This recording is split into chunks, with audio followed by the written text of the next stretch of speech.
¿Qué vamos a continuar lo que estamos diciendo, no? Anteriormente. Vamos a continuar la cuestión conflicto ruso-ucraniano. Bueno, todas sus implicaciones ideológicas, geopolíticas, Filosóficas. exactamente, que es lo nuestro. Vamos a hablar sobre las teorías de la multipolaridad. Exactamente. El conflicto con lo universal, con el universalismo, ¿no? Exactamente, universalismo, particularismo. Sí, todas esas relaciones. ¿Qué es lo que pasa en esa contradicción? Y bueno, el conflicto ruso-ucraniano lo que hizo fue abrir posibilidades de análisis, ¿no? Básicamente. Claro, eso es lo que... Y bueno, ahí Sí. hablamos del tema también del duvinismo, por así decirlo, ¿no? El neoeurasianismo, que es algo que estuvo como un poco más en la boca, ¿no?, de la cuestión geopolítica últimamente. Es algo que se lo está teniendo en cuenta. Bueno, y es una teoría que no es marxista para nada, es una teoría particularista, ¿no? Podríamos decir que es como tradicionalista o antimoderna. Sí, o sea, básicamente. Pero, claro, que es como crítico del marxismo por considerarlo claro, hijo de la modernidad. Exactamente, hijo de la modernidad. Y bueno, el tema es que también hay toda una cuestión de asociar esta corriente neuroasiática, bueno, cuarta teoría política, que es la teoría de Alexander Dugin.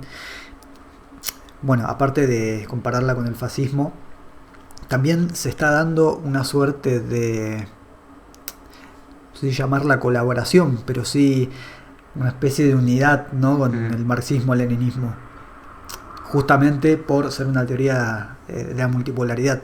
Claro. De oponerse al imperialismo anglosajón, claro, a la OTAN, bueno, a Occidente, digamos, ¿no? Claro. Para resumirlo en una palabra.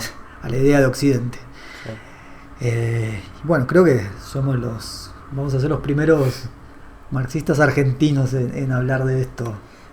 Sí, podría ser, ¿no? Habría que ver quién más estaría hablando. Parece que sí. Pero sí, podría ser tranquilamente. También tiene que ver con esto de lo que vamos a hablar, de superar esa dicotomía entre universalismo y particularismo.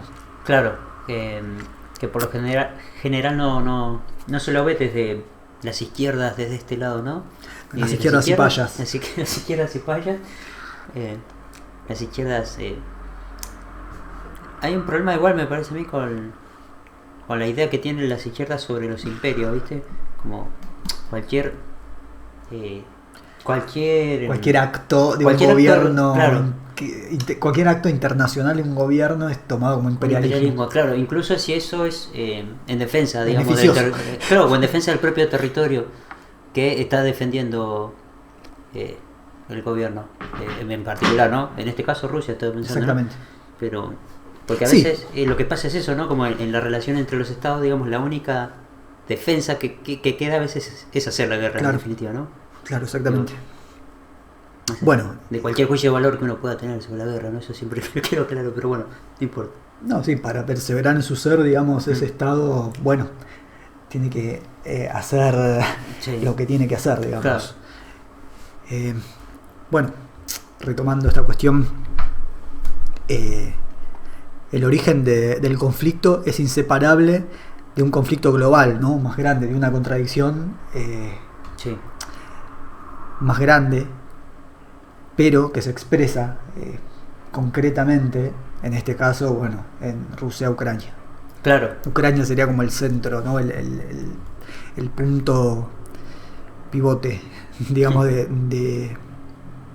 del conflicto, de la guerra, o sea, representando a lo que sería Occidente. Claro, sí, de hecho creo que lo habíamos mencionado, ¿no?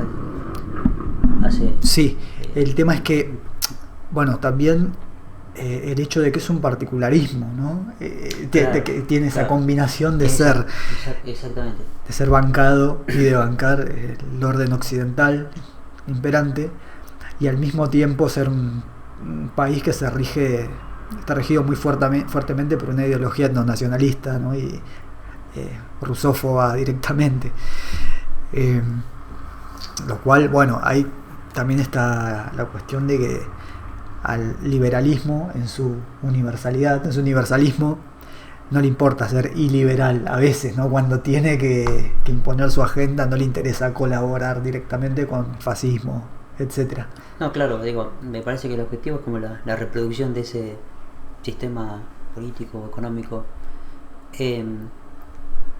Pero estaba pensando, claro que Ucrania es la expresión de este conflicto por su... Bueno, no sé si lo dijimos, pero lo estoy pensando ahora. Sobre la cuestión particular de Ucrania, digamos, de su historia con la propia Rusia, que hace posible, digamos, que el universalismo anglosajón manifieste como sus intereses. O sea, claro, por la propia historia de Ucrania y Rusia, digo, sí, exacto, que se puede hacer posible. Bueno, también tenemos que mencionar que en contraste, o a diferencia de esta teoría particularista, ¿no?, del neogracianismo, de la que vamos a hablar ahora un poco, es, bueno, el marxismo-leninismo. Claro, bueno, sí.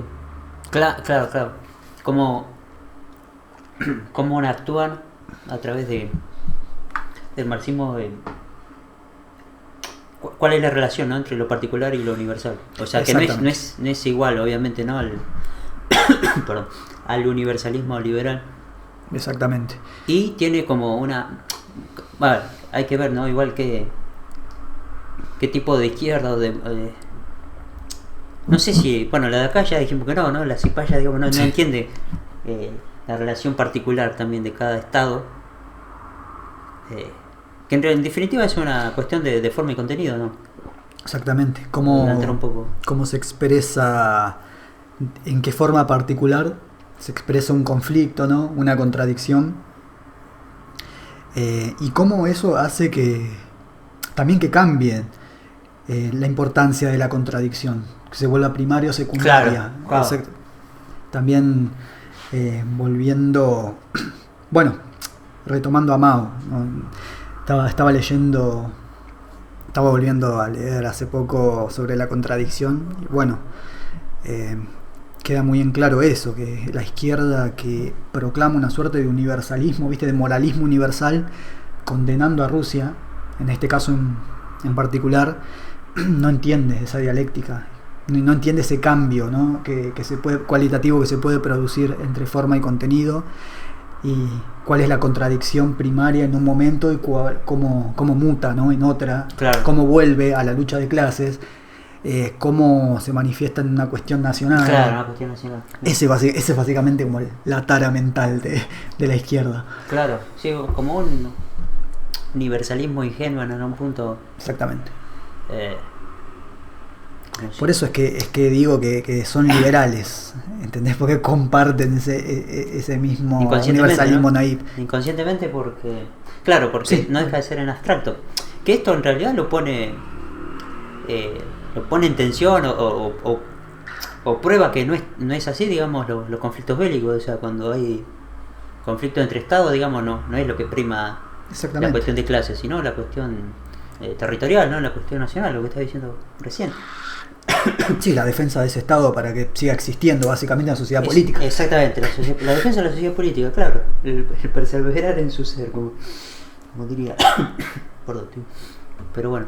Bueno, volviendo, el marxismo entonces sería como la otra teoría, sí, que vendría a servir para combatir esa unipolaridad. Claro. Bueno, podríamos decir una coincidencia, por lo menos en este caso en particular, de lo que es el planteo de Dugin, ¿no?, y su teoría, y una coincidencia y un apoyo obviamente de la operación rusa. Claro, sí. Contra Ucrania. Por esto del enemigo, ¿no? El enemigo de... Sí, Occidente básicamente. Claro. Bueno, la cuestión es, yo planteo que no es obviamente algo exclusivo de Dugin, porque se puede hacer, ¿no? Como esta reducción. Bueno, entonces la operación de Putin es una operación paneslavista y reaccionaria, bla, bla, etcétera, claro. que puede decir algún retraso izquierdista. Sí, bueno. No que lo que no se habla tampoco es que el Partido Comunista de la Federación Rusa apoya también la operación, ¿no? Algo que se olvidan mucho los comunistas súper internacionalistas. No, sí, claro, que no tienen en cuenta las contradicciones, como te decía, digo, al interior del Estado también, digo. Exactamente. No, eso no existe. Para ellos es lo que importa es como la contradicción primaria nunca cambia. Bueno, ya vamos a hablar de eso. Sí, pero bueno. Siguiendo un poco con la cuestión de Dugin y bueno, el marxismo-leninismo. El tema es que la cuarta teoría política, ¿no? Como la llama él, que vendría a ser la superación de las 3 teorías políticas anteriores. Mira. Que son, bueno, liberalismo, sí. que es donde se origina todo, sí. Socialismo o comunismo. Ahí no hace una distinción, claro, realmente, habla de socialismo, marxismo, todo como todo unívocamente. Los engloba en una categoría. Sí. Y bueno, fascismo sería la tercera. Okay. Fascismo, nacionalismo. Bueno, la cuarta teoría política. Cuarta pared. También.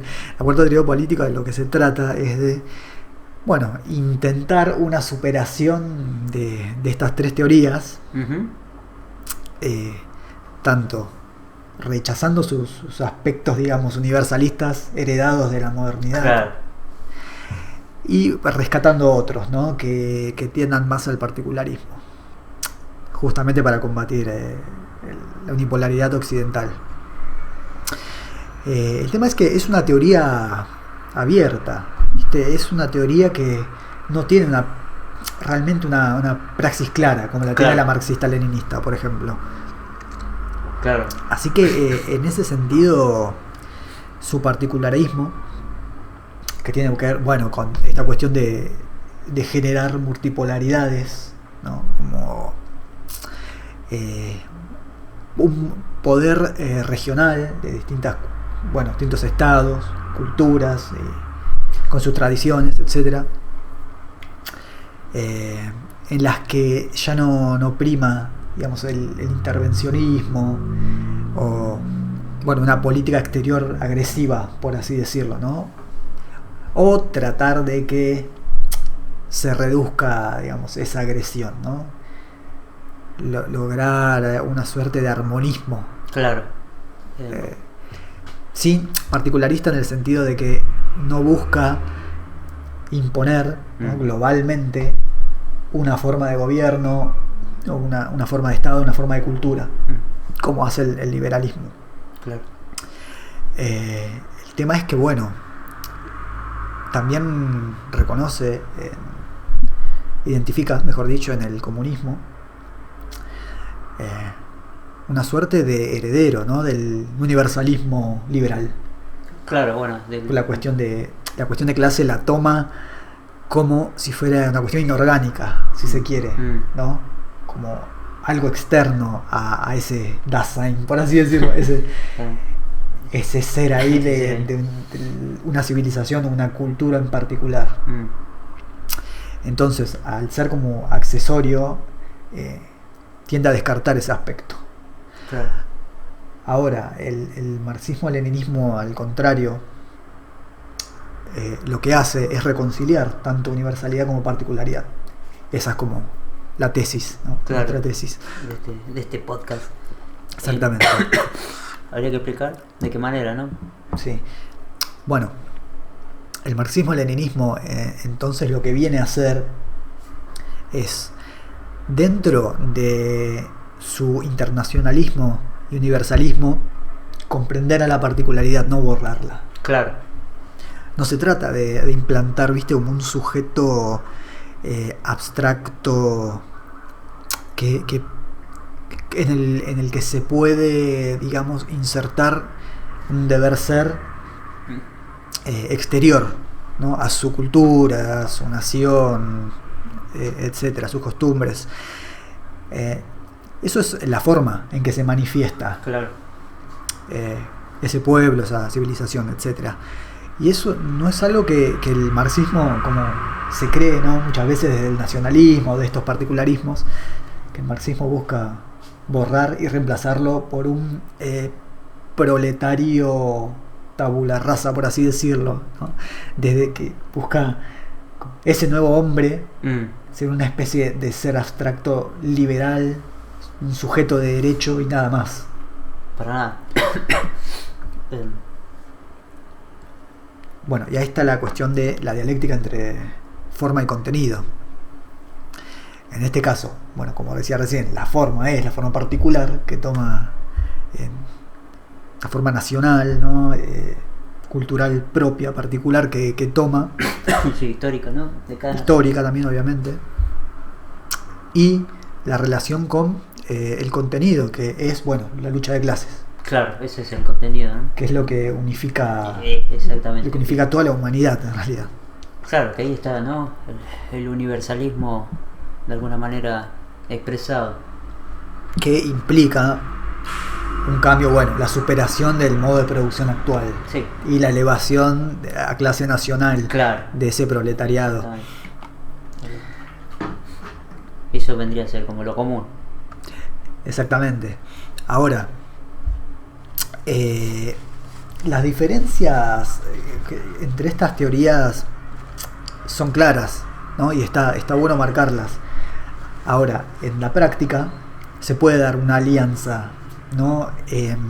Cuando la contradicción primaria es, bueno, derrotar al imperialismo unipolar o oponerse, ¿no? De alguna forma a este. Sí.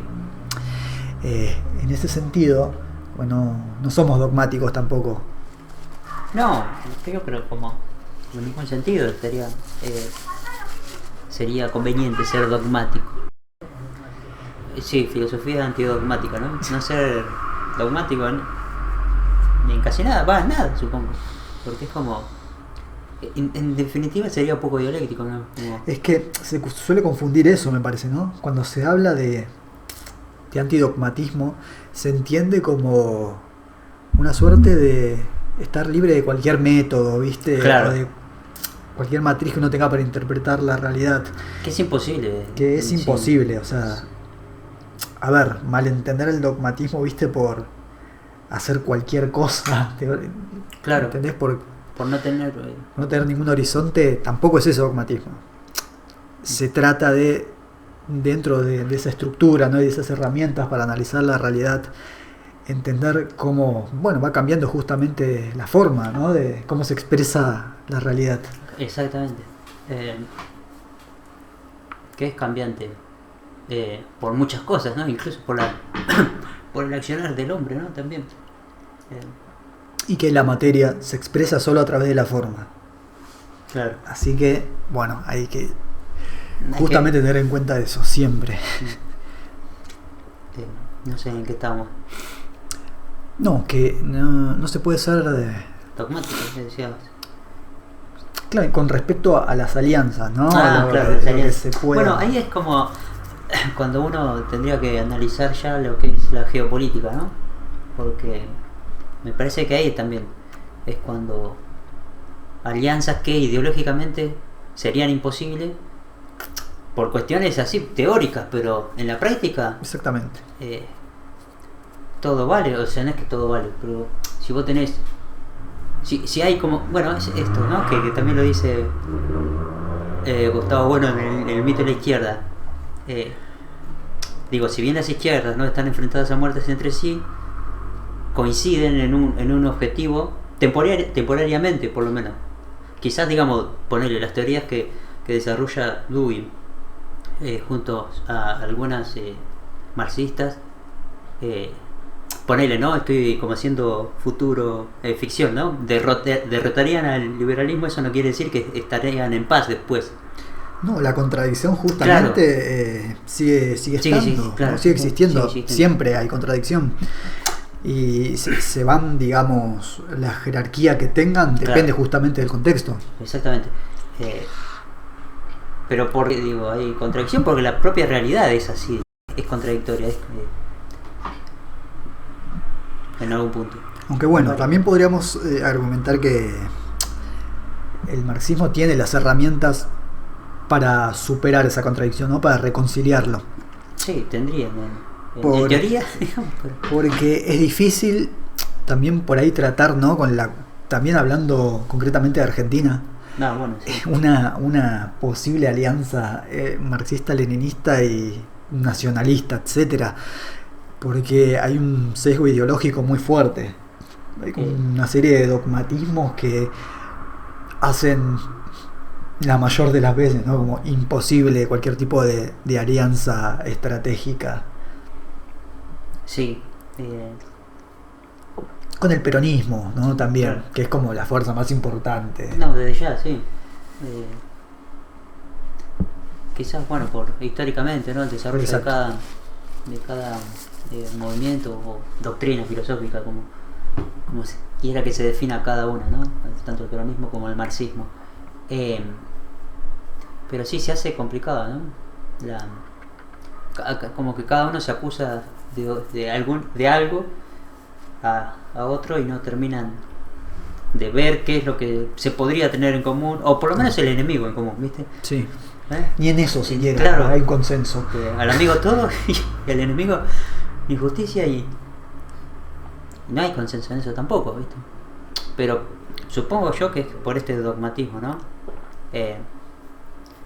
Sí, debe ser por eso. Entre otras cosas, ¿no? Porque Es poner a la ideología en abstracto, claro, antes que todo. exactamente. Que eso es algo que, bueno, es involuntario, ¿no? Que por parte de los movimientos, las doctrinas, etcétera, que obviamente no se dan cuenta que están poniendo la ideología primero, aunque se crean los más pragmáticos, ¿no? Sí. del mundo. Sí, pero creo que eso le suele pasar a mucha gente, ¿no? Incluso, creo yo, más allá de la cuestión esta de la que estamos hablando, a un individuo mismo, creo, como no se da cuenta lo idealista que es a veces. No, claro. Estoy pensando en mi experiencia también, ¿viste? Como, muchas cosas, pero bueno, esto a nivel de partido, de movimiento, tiene sus consecuencias, ¿no? Sus consecuencias en la permanencia de los mismos conflictos que no terminan de superar. O cuando parece que no, en realidad no terminan de superarse.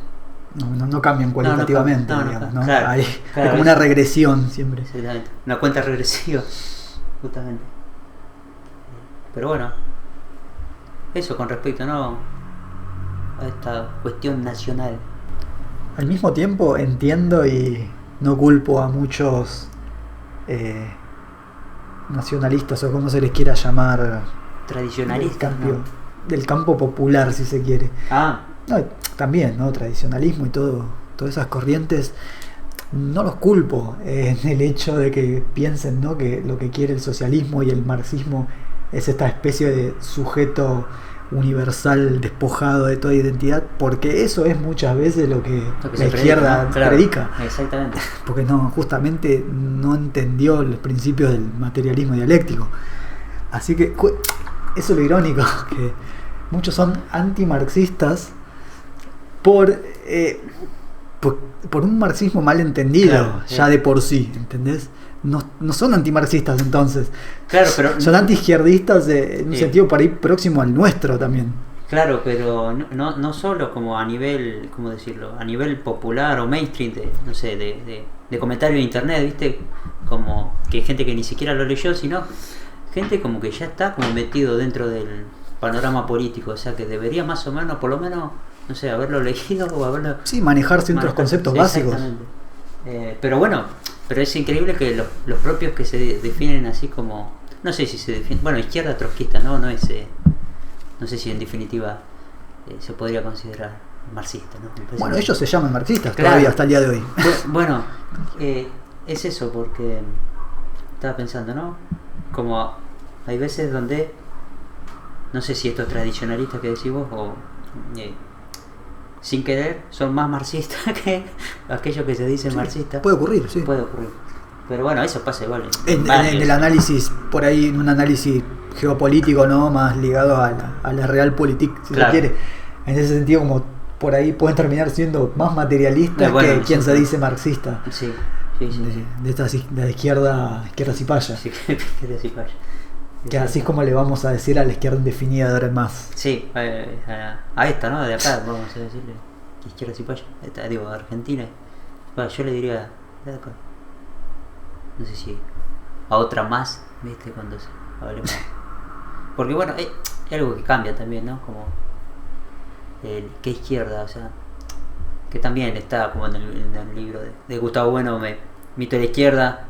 La izquierda en Argentina no es lo mismo que la izquierda norteamericana, ¿viste? O qué sé yo. Entonces, a esta sí se puede decir que es cipaya, digo, la de sí, totalmente. Argentina. Y es una izquierda indefinida. El tema para ir con las izquierdas que terminaron, sobre todo en este país, como deviniendo indefinidas. Todo el arco de izquierda es indefinido. Por eso yo cuando digo izquierda ya lo uso como sinónimo de indefinición política. Claro. Eso es lo lamentable. Sí. Por eso para mí la izquierda hay que hacer un suma cero. Para mí hay que arrancar de raíz. Hay que arrancar desde cero. Claro, o sea, bueno. Pero bueno, qué sé yo. También hay experiencias, visto gente por ahí que ha formado parte de esa izquierda, incluso izquierda trotskista, que por ahí ahora tiene, ¿no?, las cosas un poco más claras. O sea, hay todavía un lugar para cierta redención. Pero nosotros estamos hablando concretamente de los que están, ¿no?, en los partidos actualmente trotskistas de Argentina y siguen como vendiéndose como marxistas. Y son completamente indefinidos ideológicamente, en cuestión de formación, que la formación es ninguna. Es una formación muy pobre. Sus objetivos no dejan de ser como esta especie de clase parasitaria del Estado. Es como, bueno, en ese sentido bastante desolador el panorama, pero bueno, como decimos, hay gente que por ahí incluso viene de esa tradición militante, ¿no? Y que bueno, se está dando cuenta que eso no hay mucho marxismo ahí. Claro. Sí. Y también como un cierto discurso, me parece a mí, desde estas izquierdas cipayas, que ayuda a colaborar a la concepción que desde algunos sectores se tiene sobre yo no sé si el marxismo o la izquierda en realidad, como gente que quiere pobres, nada más, ¿viste? Como que abrazan la pobreza, como que renuncian como como al enriquecimiento del país, una cosa así. El decrecimiento. Exactamente. Son como decrecionistas. Decrecionistas de la nación, del país, de todo. Jamás escuché a un solo dirigente trotskista hablar de fuerzas productivas, de mejorar la calidad de vida de la gente. No, se habla como muy abstractamente de gobierno de trabajadores y bueno, o haciendo alusión a alguna identidad, ¿viste? A las mujeres, ¿no?, jóvenes, sí, como el sujeto, los jóvenes, el sujeto revolucionario, ¿no? Sí, lo que sí, bueno, hablan como mucho de trabajo y condiciones laborales, ¿no? Que eso, bueno, podría ser como, qué sé yo, un punto, ¿no?, para tener en cuenta, que coincide, me parece a mí, con cierta concepción que tiene el peronismo, pero parece que tiene que ver igual con el trabajo, ¿no? Tiene, me parece, como en su centro de análisis el trabajo y las relaciones, ¿no?, que se tienen entre trabajador y empleador. Pero bueno, está pensando... ¿Qué pasa? Que el trotskismo no trabaja. Aparte, el trotskismo usa la figura del trabajador como una identidad más. Claro. O sea, es el trabajador, las mujeres, claro, los pibes. Claro, son todos... Es una suma de identidades sin conciencia de clase. Así que bueno, el asunto de el marxismo como modernidad alternativa ya lo trataremos más en profundidad. Mucho más adelante, ¿no? Bueno, vayamos desarrollando, no al mismo tiempo, teóricamente, la cuestión. Sí. ¿Qué más? Creo que eso es todo, ¿no? No sé si nos olvidamos de algo.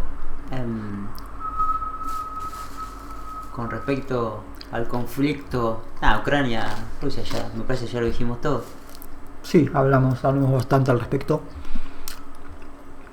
Pero bueno, una cuestión es algo que yo había notado, el asunto de cómo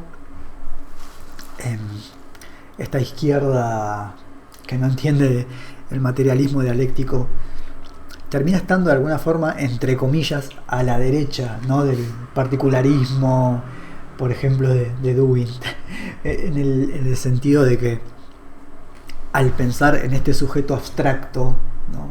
Este proletario vacío de identidad que no tiene forma, así decirlo, se termina acercando más al liberalismo. Claro. Entonces Putin es tan malo como Zelensky, ¿entendés? No hay diferencia cualitativa. Los nazis ucranianos son lo mismo que la armada rusa. Claro, sí. Sí, no se comprende. Y claro, es lo que pasa, ¿no? Cuando se abstrae un sujeto colectivo, me parece, ¿no? No se comprende bueno, lo que decíamos, ¿no? Durante todo el podcast, de las particularidades, ¿no? Falta forma, ¿no? Es deforme, podemos decirlo. Podemos decir una izquierda deforme en vez de izquierda cipaya. La izquierda deforme. La izquierda que deforma. La izquierda deformante. Deformante. Me gusta la izquierda deformante. Me gusta como categoría. Porque lo indefinido medio que caen muchos dentro de eso. Lo deformante pues tiene como más... es más claro, me parece. Parece un aspecto, ¿no? Concretamente dañino. Sí, es una metodología consciente o inconsciente de los que militan en las izquierdas. Así que, bueno, en el próximo programa tal vez tratemos la cuestión de la independencia, ¿no? Argentina. Conquista de independencia, Revolución de Mayo. Relación entre clases también. Sí. La relación entre revolución nacional, por así decirlo, ¿no? Desde una perspectiva, bueno, materialista. Ver el asunto de la dialéctica de estados imperios también, ¿no? Volviendo a bueno. La nación argentina, las nacionalidades hispanoamericanas y la reivindicación del hispanismo, claro. Mal llamado hispanismo, pero bueno, el imperio español y sus consecuencias, ¿no? Su legado, por así decirlo, cultural, histórico, político también. Exactamente. Económico, sobre todo. Sobre todo económico, ¿no? Y sí, tratar de zanjar la cuestión sin caer en un negro legendarismo, por así decirlo, ni tampoco ¿cómo es? Un rosa legendario del hispanismo más bobo, ¿viste? Malentendido, que es hasta europeísta ese hispanismo, entre comillas, de alguna forma, o sea, plantándonos en nuestra particularidad y reconociendo al mismo tiempo, ¿no? el legado español. Sí, por lo menos la lengua, por lo menos que estamos hablando. Sí, el hecho de ser mestizos, nuestra lengua, ese es como, bueno, lo voy a desarrollar más adelante, pero va por ahí. Lo voy a decir, o sea, la prueba más fehaciente, ¿no? Del legado de España en Hispanoamérica es nuestra propia existencia. Sí. Básicamente. Bueno, con eso terminamos, me parece, ¿no? Con esa bomba nos despedimos.